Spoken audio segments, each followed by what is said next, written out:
Súčasná dikcia zákona je taká, ako ste sám povedali. Občania zdržujúci sa mimo územia Slovenska sa môžu zúčastniť volieb parlamentných korešpondenčnou formou, pokiaľ ide o prezidentské voľby. Momentálna úprava zákona hovorí len o možnosti voliť, pokiaľ ste na území Slovenska.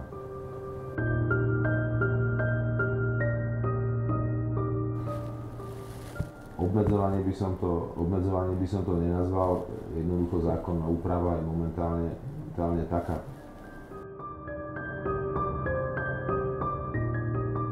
Neviem posúdiť tento aspekt, nie som odborník na túto problematiku, ale určite je dobré, že sa vedie dialog medzi združeniami Slovákov žijúcich v zahraničí, či už je to v Amerike, v Írsku alebo kdekoľvek inde. A ja si myslím, že to je tá najsprávnejšia cesta, ako by sa dalo dojsť k nejakej prípadnej zmene alebo úprave súčasného zákonodárstva.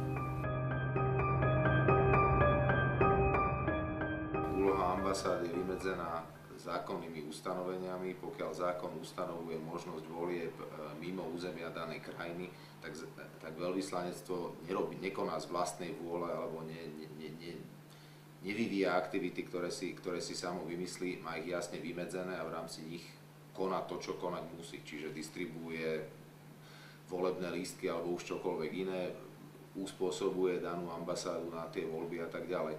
Ale to je presne to, o čom sa bavíme, že jednoducho to musí byť nejakým spôsobom stanovené zákonom.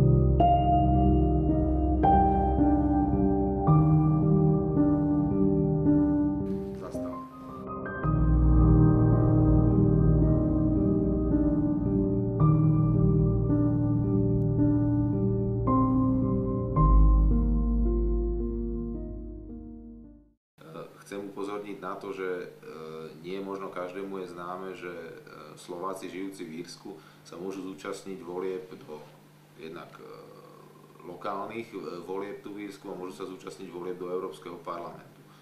Volieb do Európskeho parlamentu sa môžu zúčastniť tak, že na území Írska môžu voliť írskych kandidátov do Európskeho parlamentu.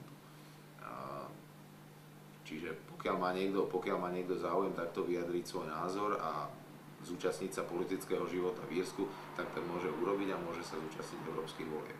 Upozorňujem však na to, že nemôže voliť aj na Slovensku, aj v Írsku, pretože to by sa dopustil trestného činu, ale môže sa zúčastniť jedných z týchto volieb a svoj hlas, ktorý má ako občan Európskej únie, môže využiť buď v Írsku alebo na Slovensku.